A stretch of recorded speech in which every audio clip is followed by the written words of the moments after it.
Maqaa Abbaa, kan Ilmaa, kan Hafuura Qulqulluu, Waaqa tokkoon ni amannaa. Amiin. Lafarratti kan hiitan, samii irratti kan hidhame ta'a. Kabajamoota jaalatamoota maatiiwwan Waaqayyoon kan jaalattan, Waaqayyoo isiniin kan jaalatu, hordoftoonni chaanaalii keenyaa Wangeel Tuubii hundumti keessan biyya keenya Itoophiyaa, biyya keenya alaa, biyyoota garaagaraatti argamtan hundumti keessan akkam jirtu, akkam yoo nageessanii, akkamiin turtan? Guyyaa har'aatiin kan nu qaqqabsiise Waaqa keenya, Gooftaa keenya Iyesuus Kiristoositiif galanni ulfini teessoo isaa Ariyaam irratti isaaf haa ta'u.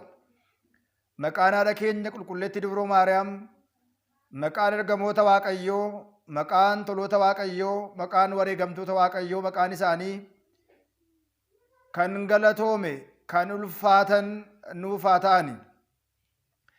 Akka fedhaa fi jaalala Waaqayyootti guyyaa har'aa kana barnoota gaabbii kutaa 11ffaa waliitiin ni ilaalla.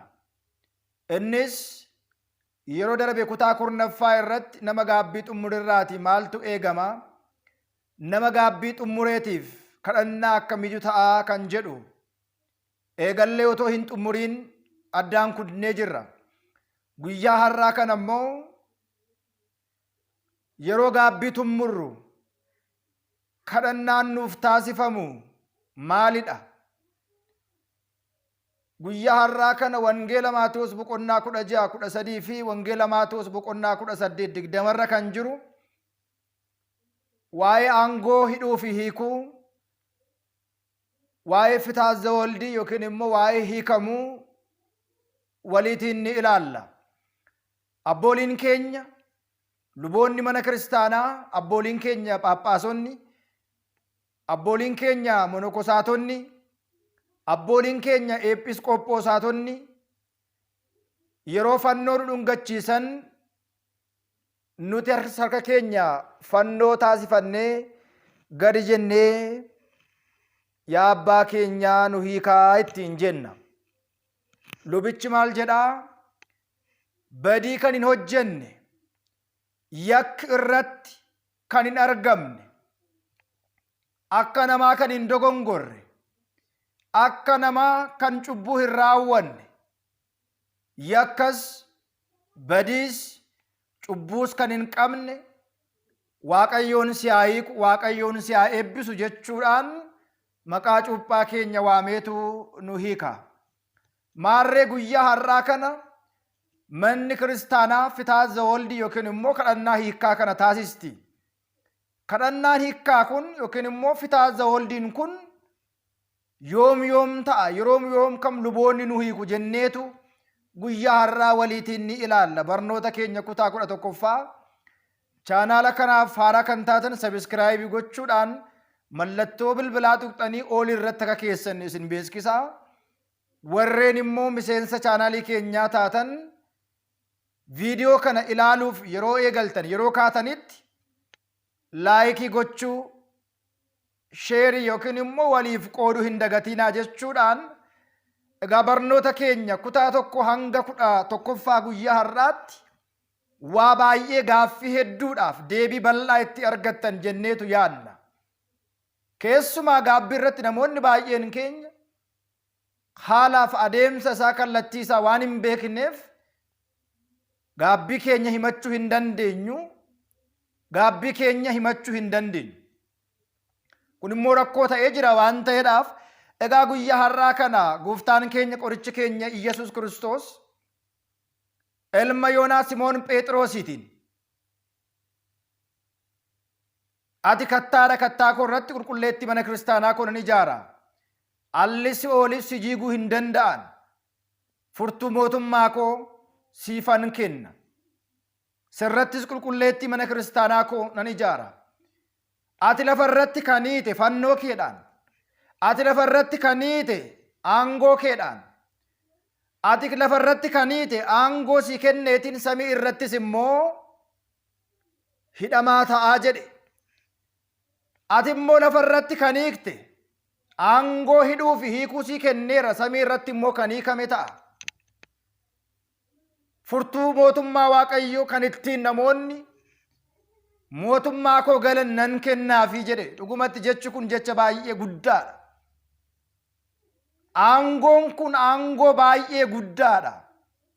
Luboonni aangoo miidhagaa akkasii kana, aangoo guddaa akkasii kana, aangoo eebbifamaa akkasii kana kan gara mootummaa Waaqayyootti kan nama galchu qabatanii deddeebi'u. Egaa akkuma beekamu ilma namaa irraa dogongoruu sibiila irraati immoo daanda'uun hin dhabamu. Luboonni cubbuu raawwachuu danda'u, cubbamoota ta'uu danda'u. Dhugumatti aangoon isaanii qaruu qulqulluudha. Waaqayyos immoo aangoo isaanii kenneef warra hafuura daabiloosiin hidhamee jiru hiikuu danda'u. Hafuura daabiloosiitiin hojii hafuura hamaa immoo hidhuu danda'u. Kanadha inni guddaan, hafuura hamaa ni hidhu, kiristaanota immoo ni hiiku. Furtuu mootummaa Waaqayyoo waan qabaniif gara gaabbiitti fidanii gaabbii galchanii mootummaa Waaqayyoo akka dhaalan ni taasisu. Egaa akkuma beekamu hunda dursa namni tokko gaabbii isaa erga xumureen booda, erga soome, erga sagadeen booda dhuma irratti fitaaza woldii kadhannaa hiikkaa kana. Fitaaza woldiin jecha afaan Gi'izii fi Amaariffadha. Afaan Oromiffaatiin fitaaza woldi jedhama. Yoom yoom kadhannaan kun ta'a jennee gaafa ilaallu yeroo sirna qulqulleessaa lubichitti aanu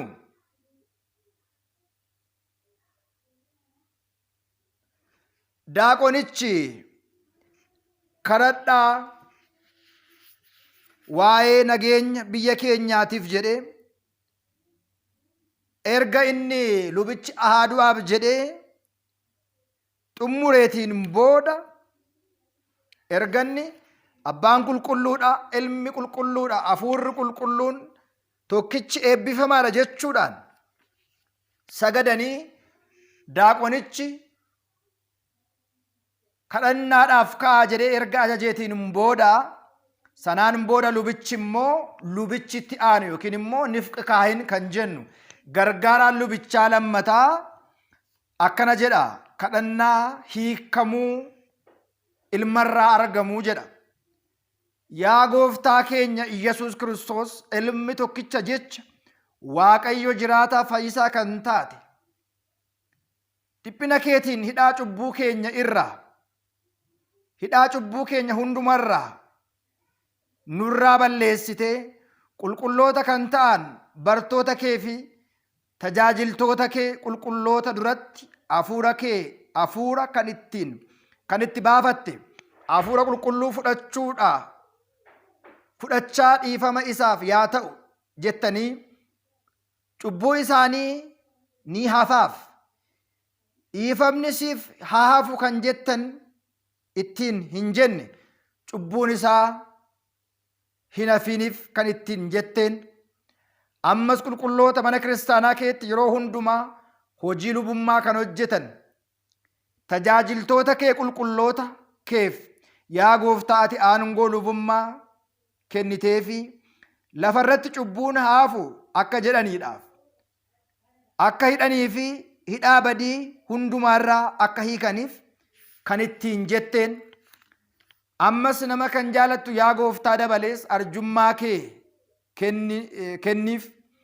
Waa'ee warra dhiiraa fi waa'ee warra dubartootaa garboota kees, abbootii kee fi obboloota kee, obboloowwan kees dadhabaa kan ta'u waa'ee koos jechuudhaan waa'ee garbicha keetis bakka qulqulluu aarsaa kee duratti namoota mataa isaanii gadi qabatan daandii dhiifamaa keetiif nuu haxaa'i, hidhaa cubbuu keenya hundumaa guutuun nurraa balleessi yaa gooftaa. Yoo si yakkine beeknees otoo hin beekin, dadhabnees ta'e hammeenya lapheedhaanis yoo ta'e, hojjechuudhaanis yoo ta'e, dubbachuudhaanis yoo ta'e, hanqina beekumsaanis yoo ta'e, dadhabbina namaa ati ni beekta hoo yaa arjaa nama kan jaalattu yaa gooftaa uumaa hundumaa yaa gooftaa dhiifama cubbuu keenyaa nuuf kenni nu eebbisi nu kabajis bilisas nu taasisi nu qulqulleessi kan hiikamne bilisa kan baane akka taanuuf uummata kee hundumaa hiikii jechuudhaan yaa arjaa waaqayyo gooftaa keenya fayyisaa keenya Iyyasuus Kiristoos si dha'oo galataa fi kabajsiif dhiyeessina samiirra kan jiraatu arjaa abbaa kee wajjin jiraataa kan ta'e hafuura qulqulluu wajjin walqixa kan ta'u har'as yeroo hundumaas bara baraatiin jechuudhaan kadhannaa hiikkaa kana tokko yeroo sirna qulqulleessaa abbooliin keenya luboonni itti aanaan lubichaa gargaaraan lubichaa isa kana ni taasisa. Yeroo sirna qiddaasee keessa sirna qulqulleessaa keessatti yeroo tokko qofaadha. Sanaan booda immoo warreen badii isaanii xummuranii warreen gaabbii isaanii xummuranii warra gara waaqayyootti deebi'aniif immoo dhumarratti nama sagade nama soomee nama gaabbii isaa xummure dhumarratti badiinsaa dhiifama kan ta'uuf kadhannaa kanaanii jedha. Sanaan booda wanti hafu maalidha? Namni kadhannaa fitaazoolii yookiin immoo kadhannaa hiikaa ilmarraa argamu kana ta'eef dhumarratti fooniif dhiiga gooftaa ni fudhataa jedha. Kun seeraa fi heera mana kiristaanaatiidha. Kanaafidha ati lafarratti kan hiite samii irrattis kan hidhame ta'a. Ati lafarratti immoo kan hiikte samii irrattis kan hiikame ta'a. Aangoon kun aangoo hidhuu fi aangoo hiikuudha. Luboonni kanarra dhaabachuudhaan hiikkaa ilmarraa argamu nama gaabbii xumureef dhumarratti kan isaan laatan kadhannaa kanadha. Yeroo baay'ee namoota baay'ee biratti keessumaa gaabbii isaanii xumuranii sagadanii soomanii erga xumuraniin booda maaltu nuuf ta'a nurraati maaltu eeggama jedhanii namoonni yeroo baay'ee gaafa gaafatan yeroo baay'ee ni dhageenya. Inni biraan badii isaatiif yakka isaatiif cubbuu isaatiif 40 haa ta'u 50 haa ta'u subaa'ee tokkos haa ta'u subaa'ee 2 yookiin immoo guyyaa 7 haa ta'u guyyaa 14 yookiin immoo guyyaa 21 yookiin immoo guyyaa 41 haa ta'u nama sagadeedhaaf dhumarratti kadhannaan kun ta'ee fi fooniif dhiiga gooftaa akka fudhatu ni taasifama. Erga soome erga sagadee erga cubbuu isaa himate kadhannaan hiikaa kun ta'ee fi fooniif dhiiga gooftaa fudhachuu wanti isa dhorku tokkollee hin jiru. Nama kamiyyuu haa ta'u gaa'ela keessa isaa jiraatu gaa'ela alaa isaa jiraatu kan gaa'ela qabu isaa jiraatu erga gaabbii galee fitaazoolii nama kanaa taasifame kadhannaan hiikaa ilmarraa argamu taasifameen booda namni kun dirqama fooniif dhiiga gooftaa fudhatee badiinsaa kan ittiin hiikamu kadhannaan kun erga ta'eefiin boodadha. Kanaafidha abbooliin aangoo hiikuu waan qabaniidhaaf nama biraa biratti nama aangoo lubummaa hin qabne biratti deemnee badii keenya kan hin himanne badii keenya kan hin himne yookiin immoo badii keenya yookiin immoo gaabbii keenya kan hin himanne kanarraatii kan ka'edha. Gooftaan keenya qorichi keenya Iyyasuus Kiristoos bartoota isaa 12 keessaati Simoon Phexrosiitiin ilma Yoonaa luba taasisuudhaan tajaajila aangoo hidhuu fi hiikuu kana isatti maanaa kana kenneera. Kana qabatanii abbooliin keenya luboonni fannoo Kiristoosiin seexana, fannoo Kiristoosiin cubbuu biyya lafaa, fannoo Kiristoosiin hojii afura jinni, fannoo Kiristoosiin hojii afura xinqolaa, fannoo Kiristoosiin hojii afura 66, fannoo Kiristoosiin hojii afura shakkii hundumaa afura manaafiqii hundumaa kanaatiin ni hidhu. Kiristaana immoo daabiloos hidhee biyyi lafaa hiitee cubbuun hidhee isa rakkisaa ture immoo fannoo Kiristoosiin hiikaniitu ilmarraati hiikkaa argamu kanaan bilisa isa baasu. Erga hiikamne erga kadhannaan hiikkaa nuu ta'eetiin booda bilisa baaneetu waaqayyo gartuu waaqayyoo taana. Mana qulqullummaa keessatti gaafa sirna qulqulleessaaf dhufnu kallattii garaagaraatiin warri hidhamnee jirru biyya lafaatiin warri hidhamnee jirru cubbuudhaan warri hidhamnee jirru yaada naannummaatiin sanyummaatiin loogiidhaan waan garaagaraatiin warri hidhamnee jirru yeroo sana lubichi gaafa ni taasisu ni hiikamna jechaadha. Kanaafidha kadhannaan kun kan inni barbaachisee fi abbooliin mana kiristaanaa kan isaan kadhannaa kana nuu taasisaniif kanarra dhaabateetu kadhannaa hiikaa yookiin immoo fitaazza waldii kan jennu mana kiristaanaa keessatti mataa keenya gadi qabnee hundumtuu dhiironnis karaa dhiiraa warra jiran shamarroonnis karaa shamarrootaa warra jiran mataa gadi qabataniitu yeroo lubichi kun kadhannaa kana taasisu sagadanii gad jedhanii kufaniitu kadhannaan kun kan ta'uu fi inni biraan gaabbii keenya gaafa himannu lubicha biratti dhiyaannee jilbeenfannee akkuma badii keenya himannu gaafa kadhannaan hiikaa kunis nuuf raawwatamu fuuldura lubichaatti gadi kufneetu kadhannaan kun kan nuuf ta'uu malu. Ma eenyuuf jenneetu aangoo lubichaaf kan kenne Kiristoosiif galanni waan ta'uudhaaf, kabajni waan ta'uudhaaf, sodaachuun waan ta'uudhaaf gaafa kufnee lubichi kadhannaa kana taasisu lubichaaf miti kabaja kennaa kan jirru aangoo lubichi qabu Kiristoos isa lubicha kanaaf aangoo kenneef jecha kabaja kana kan isaaf laate Kiristoos ta'uusaa beekuudhaaf kadhannaa kana bifa kanaatiin manni kiristaanaa nuu xummurti. Inni biraan immoo ergan gaabbii galeetiin booda ammas deebi'ee tan cubbuu raawwadhaa. Isa kanaaf furmaanni isaa maalidha? Namoonni jedhanis jiru. Duraan gaabbii galeen ture deebi'een cubbuu raawwadhe maal gochuun qaba? Kaleessa badii koo himadhee irraa nan deebi'a jedhee soomee sagadeera. Ammas achumatti argama. Furmaanni isaa maalidha? Gaabbii galeen deebi'ee dogongoree namoonni jedhan immoo jiru. Inni biraan immoo dogongoree tan xoomii nyaadhee kan jedhan jiru. Asirratti manni kiristaanaa maal jetti? Asirratti haalli gaabbii maal jedha? Kaleessa badii himannetti cubbuu soomnee sagannetti har'as deebinee isa raawwanna yoo ta'e manni kiristaanaa isa kana maalluun jetti. Kaleessa cubbuu koorraa bilisa ba'een ture fayyeen ture har'as deebi'eetan cubbuu hojjedhe maal gochuun qabaa kan jedhan jiru. Inni biraan immoo sooma warra ahizaabotaa foon warra ahizaabotaa nyaata isaanii nyaachaa soomuun hin danda'amaayi. Yoo soomnes immoo ammamni qulqulleessa jedhanii namoonni gaafatanis ni jiru. Kutaa 12ffaa isa kana itti deebina. Tokko kaleessa cubbuu raawwadhe cubbuu koo himadhee soomee sagadeen har'a deebi'ee dogongore cubbuu hojjedhe maal gochuun qabaa? Inni biraan immoo mana arabaa taa'anii foon isaanii nyaata isaanii nyaachaa yoo sooman kun sirrii ta'aayi. Ammamis badii keenyarraa nu qulqulleessa kan jedhan obboloonni keenya karaa keessaa nu gaafatanis jiru. Kunis immoo hunduma keessaniif gaaffii ta'uu danda'a jedhee wantan yaaduudhaaf hundumti keessan yaada kana walii qooduudhaan barnoota guyyaa biraa waliitiin ilaallu irratti bal'isnee yaada garaagaraa kaasuu dandeenya. Inni biraan wangeela Maatewos boqonnaa 18:20 irrattis biyya lafaa irratti kan hiitan samii irrattis kan hidhame ta'a. Biyya lafaa irrattis immoo kan hiiktan samii irrattis kan hiikame ta'a jedha. Kanaafidha aangoon lubootaa warra kaanirraati. Fakkeenyaatiif dooktorri tokko hidhuu hin danda'u, hiikuu hin danda'u. Fakkeenyaatiif injinariin tokko hiikuu hin danda'u, hidhuu hin danda'u. Minaalbaata namoonni tokko warri hidhuu beekan jiru.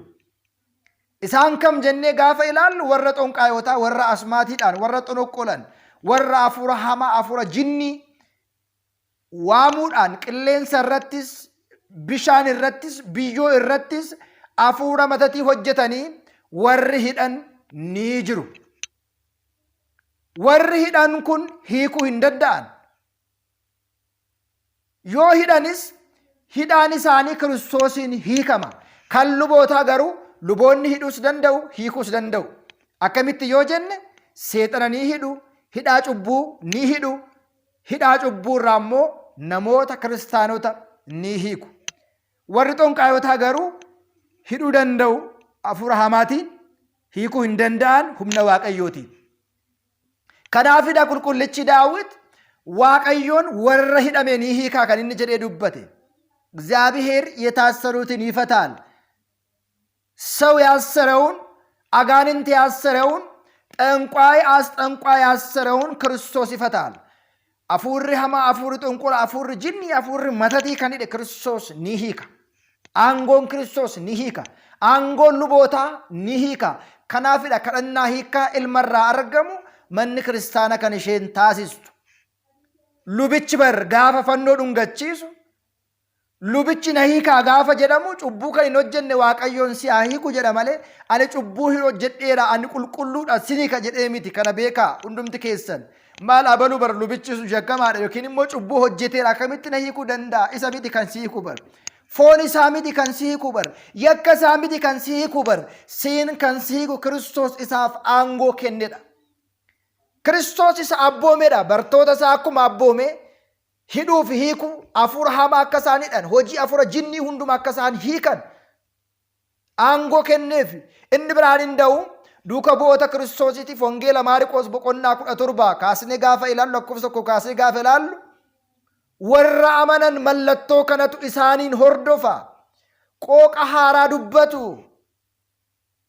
Marzii sanas yoo dhugan boofa sanas yoo cabbaxan isaaniitiin hin hiddu jechuudhaan Kiristoos aangoo akkasii kana aangoo baay'ee qaala'aa ta'e kana luboota mana kiristaanaatiif kenneera. Luboota nuti tuffannu, luboota nuti kabaja dhowwannu, luboota nuti ija keenyaan laallu isaan bar ija Kiristoosidha. Ayyinta እግዚአብሔር ካህናት jedhamu ija Waaqayyoo ijoota Waaqayyoo kan ta'an luboota mana kiristaanaa jedhamu. Laayikaana misxir iccitiidhaaf kan ergaman daaqonota jechuudhaan manni kiristaanaa bar isaaniitiin kabaja kan isheen qabdu.